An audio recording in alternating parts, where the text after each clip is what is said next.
Hey guys, welcome back. This is episode 2. I'm going to talk about where liberty really start feeling real to me. This episode is going to be about laying the foundation, the behind the scenes stuff before even a single customer was even called. I want to talk about picking the name Liberty, why I felt picking a brand name mattered to me.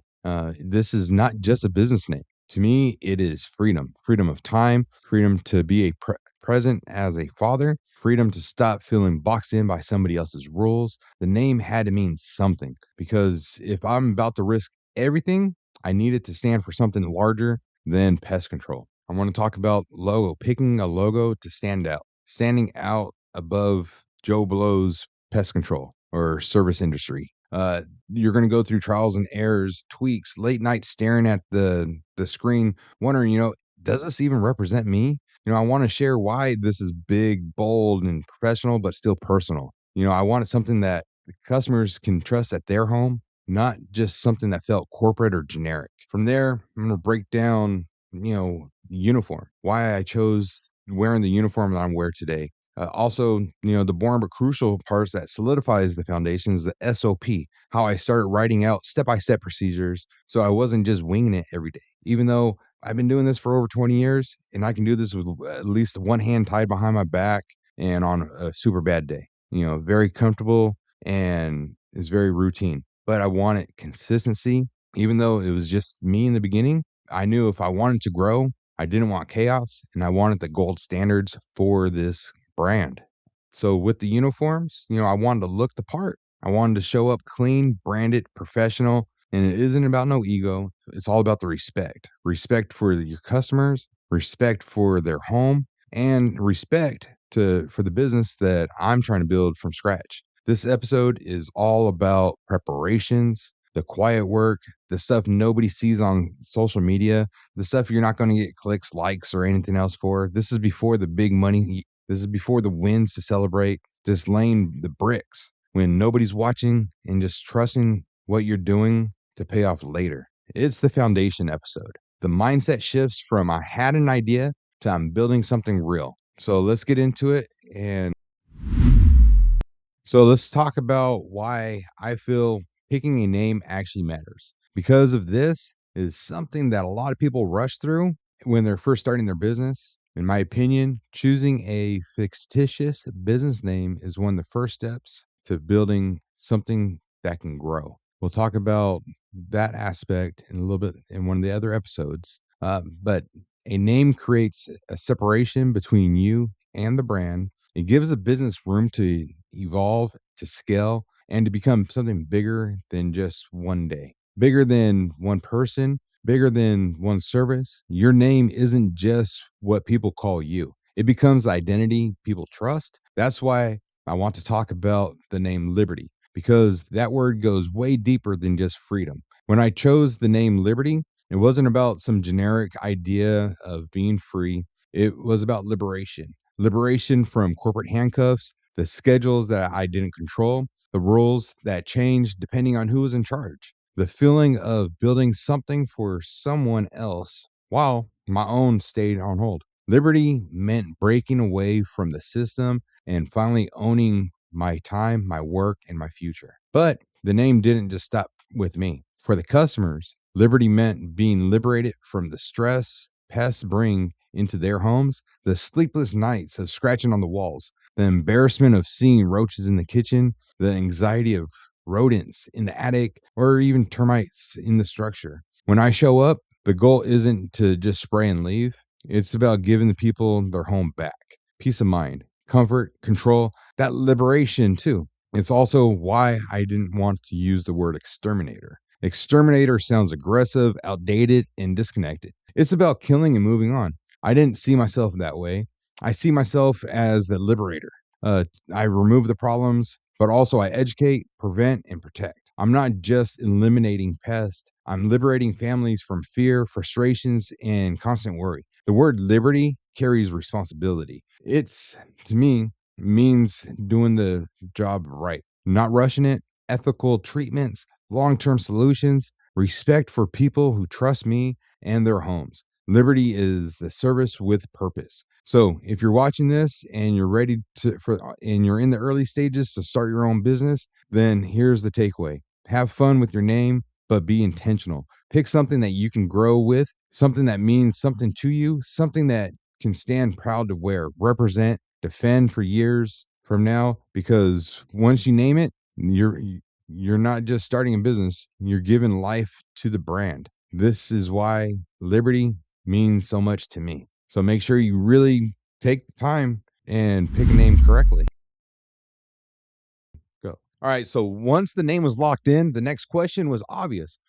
If this is what Liberty stands for, what does Liberty look like? A name is powerful, but a logo is what people actually see. It's the first impression before you even have a conversation. Your logo speaks for you when you're not there. On your truck, on your shirt, on door hangers, on websites, in marketing, your logo is your voice. That's why the logo has to match the name. It has to have a flow. When it doesn't, people feel it, even if they can't explain it why. But when it does, trust comes quicker. Recognition sticks. People start looking for it instead of just noticing it. This is where I slowed way down, spent hours sketching ideas on paper, drawing something, staring at it, not feeling it, throwing it away, starting over, on and on and on again. Not because I couldn't decide, but because I was waiting for it to click. I wasn't trying to chase no trendy ideas. I wasn't looking for clip art. I was really looking for something that had that alignment for me, something that I could carry the weight of the name Liberty. So once I had a general concept, the next question was simple. Well, how do I bring this to life without breaking the bank? I didn't go to no high-end agency. I searched online. I compared different logo platforms. Of course, I was looking at the prices. But what mattered to me wasn't the price. It was about finding somebody that was willing to listen to me, that someone that would actually work with my ideas instead of forcing their own ideas and styles on me. So I ended up using this company called Design Crowd. All in, I spent somewhere between like 50 and 80 bucks on the logo for all the PDFs and everything else for it. And honestly, it was worth every dollar. I was able to explain what Liberty meant to me, give feedback, make adjustments, and slowly shape the image until it matched what I had in my head. Now, let's talk about the logo, or the eagle. Now with the eagle in pest control, you see the same logos all over the place. They have an ant, a spider, a rat. I didn't want that. I wanted something different, something that stood out. To me, an eagle represents protection, power, confidence, and it's always moving, it's always watching. The eagle is a predator. It's focused, it's patient, it's precise. And that's how I approach pest control. I'm on the hunt for rodents and insects, but with intention, strategy, and control. And on a personal level, the eagle means even more. It represents rebirth and freedom, choosing to rise, choosing to rebuild, choosing to come back stronger. That symbolization mattered to me because of this business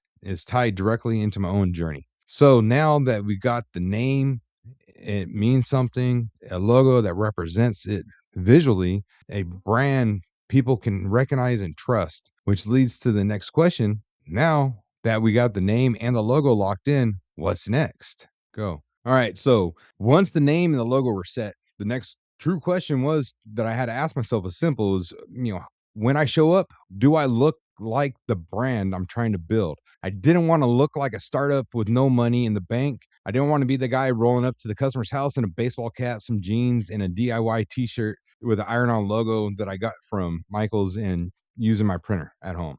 That image didn't match my standards that I already set for myself, and it definitely didn't match the brand I was trying to create. I had pride in what I was building. And from the very first interaction, I wanted customers to feel confident that they were choosing the right company. Before I even spoke, before I did any work, looking professional matters. It's all about the first time seeing somebody, especially when you're new with no reviews, no long history. Your appearance has to speak for you, just like your brand, just like your logo. It tells the customers that you're taking this serious. This is what I'm trying to represent. And I'm trying to show that I respect their home, that I'm not just trying to try something out and I'm building something real. I was doing everything with intention, about the colors down to what I wore, even pants and the boots. I wanted to stand out different than the other pestro companies in the area.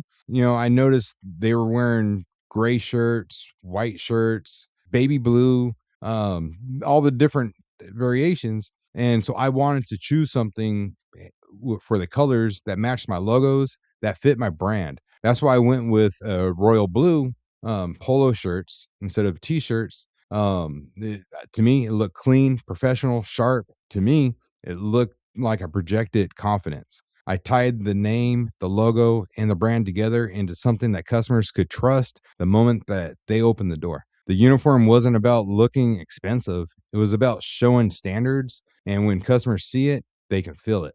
Okay, so now that we got the image, we got the name, the logo, the uniforms, the real true question that comes down to being professional is, are we operating professionally? This is where the blueprint comes in, the standards, the SOP. I've been doing this for over 20 years, about 5 years in management, and I never got to talk to the happy customers. The customers that love calling in were the upset, pissed off customers that had something to say to get something off their chest. Sometimes it was just a vent, and that 1-800 company number was the venting hotline.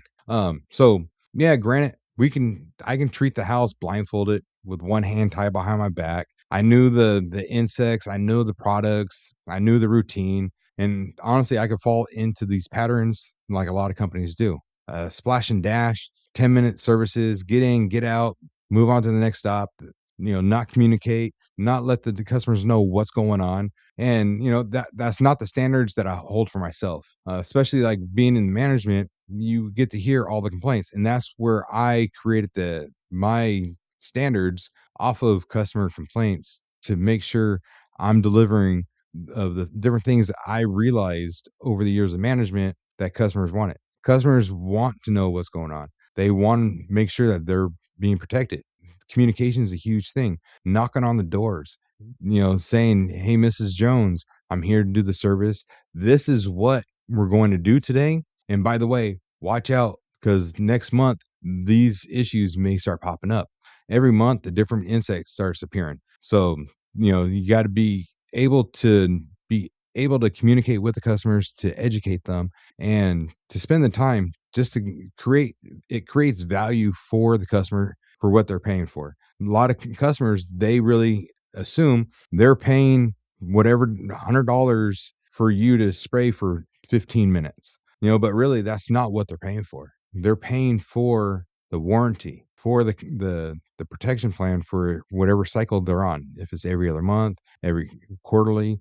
So building that value, educating them and letting know that you're going to see some issues and we're here to minimize the risk of being able to see those issues. So, with that, experience alone doesn't equal excellence. And so without standards, even skilled people can get lazy. And I didn't want Liberty to become just that other routine company. I wanted to have intentions behind every visit that I do. Every customer, every house is going to be different. And I just want to lay something out and have a step by step, not just because I didn't know what I was doing, but it's because I wanted consistency. I wanted to know, I want customers to know before I arrive what's going to happen. I communicate with the customers while I'm there. I inspect the home, I treat the home, and I, offer follow ups. Even with that, just with me saying it, that is the minimum gold standard for me and the brand that I'm trying to create.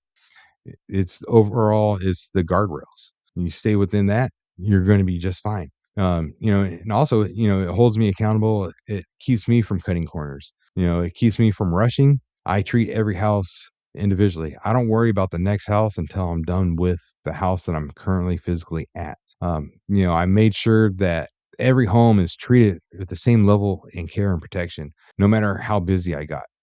And this matters even more with growth. When I bring on technicians, they know exactly the expectations. There ain't no guessing, there's no shortcuts. It's a clear set standard. And from there, from the customer side, it creates confidence. They know that no matter who shows up to their door, they're going to get that same level of service, the same attention and detail, and the same protection. That's how a brand earns trust, not by how fast you can get through the house, but how consistent you are by showing up and doing it right every single time.